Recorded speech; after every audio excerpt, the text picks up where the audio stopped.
अस्सलाम वालेकुम 10th class, how are you all. Today our topic of discussion is global warming. Ecosystem के balance और उसके impact में सबसे फर्स्ट पॉइंट है ग्लोबल वार्मिंग। ग्लोबल वार्मिंग को सबसे पहले हमने डिफ़ाइन करना है, the increase of temperature of atmosphere due to increasing amount of green house gases is called global warming.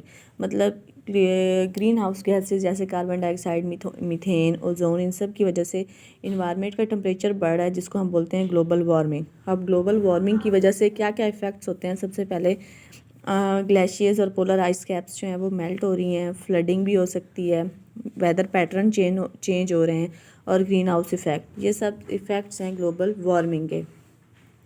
तो ग्रीन हाउस इफेक्ट क्या होता है? The process in which certain gases trap heat in the atmosphere. These gases act like glass in greenhouse which does not allow the inner heat to escape. Green house effect एक ऐसा effect है जिसमें सूरज की ultraviolet radiation अंदर तो आ सकती हैं, लेकिन वो रिफ्लेक्ट होकर वापस नहीं बाहर जा सकती, जिसकी वजह से ज़मीन का टेम्परेचर बढ़ जाता है और उसको हम ग्लोबल वार्मिंग कहते हैं। अब है एसिड रेन। एसिड रेन कैसे प्रोड्यूस होती है? हमारे इन्वायरमेंट में नाइट्रोजन और सल्फर के ऑक्साइड प्रेजेंट हैं। जब ये वाटर के साथ रिएक्ट करते हैं तो सल्फ्यूरिक एसिड और नाइट्रिक एसिड बनता है, और सल्फ्यूरिक एसिड और नाइट्रिक एसिड यही जो है वो एसिड रेन की वजह बनते हैं। इस तरह एसिड रेन की फॉर्मेशन होती है, और एसिड रेन की जो pH होती है वो 3 to 6 तक रेंज करती है। वैसे नॉर्मल वाटर की pH 7 होती है। और जैसे ही ये एसिड जो है वो वेपर्स की फॉर्म में रहते हैं हाई टेम्परेचर पे, और जैसे ही टेम्परेचर जो है फॉल होता है तो एसिड जो है वो कंडेंस हो जाते हैं लिक्विड फॉर्म में, और उससे स्नो भी बन सकती है। और एसिड रेन के उसके बाद इफ़ेक्ट्स पढ़ने हैं हमने। एसिड रेन अब हमने एसिड रेन के इफ़ेक्ट्स पढ़ने हैं। तो एसिड रेन की pH लो होती है, जिसकी वजह से जो वाटर ऑफ रिवर है और लेक है उसके अंदर जो नेसेसरी न्यूट्रिएंट्स हैं वो डिस्ट्रॉय हो जाते हैं।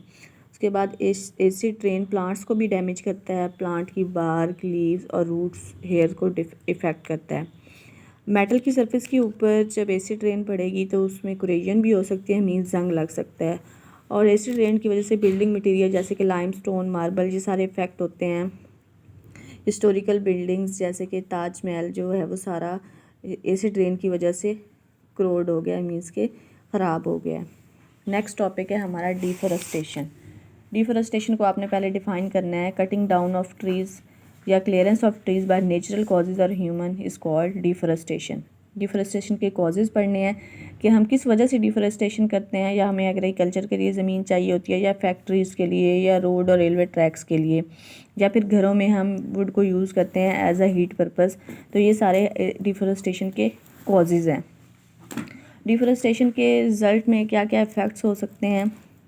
फ्लड की कंडीशन हो सकती है, ड्रॉफ हो सकते हैं, लैंड स्लाइडिंग हो सकती है, सोइल इरोजन हो सकती है, ग्लोबल वार्मिंग और loss of habitat. Next heading है over population. Over population means हमारी जितना एक ख़ास एरिया में एक इंडिविजुअल रह सकते हैं उससे ज़्यादा इंडिविजुअल होंगे तो हम कहेंगे वो एरिया ओवर पॉपुलेटेड है। 250 ईयर्स पहले ह्यूमन पॉपुलेशन 600 मिलियन थी, लेकिन अब तकरीबन 2025 में पॉपुलेशन जो है वो 8 बिलियन तक पहुंच जाएगी। अब ओवर पॉपुलेशन के कॉजेज़ क्या हैं? लो मोर्टेलिटी रेट, मतलब बर्थ रेट ज़्यादा है और मोर्टेलिटी रेट, डेथ रेट बहुत ज़्यादा लो है।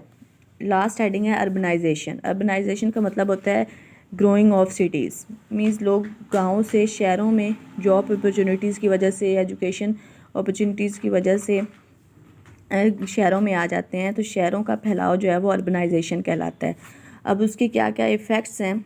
जब एक एरिया में बहुत सारे लोग आ जाएंगे मीन सिटीज़ में, तो उसकी वजह से फिर बहुत सारी प्रॉब्लम होंगी, जैसे हेल्थ की प्रॉब्लम, एजुकेशन की प्रॉब्लम, शेल्टर और वाटर इलेक्ट्रिसिटी, ये सब चीज़ें कम पड़ जाएंगी। Employment and poverty, over crowded slum areas, health risk, ये सारे इंक्रीज़ हो जाएंगे।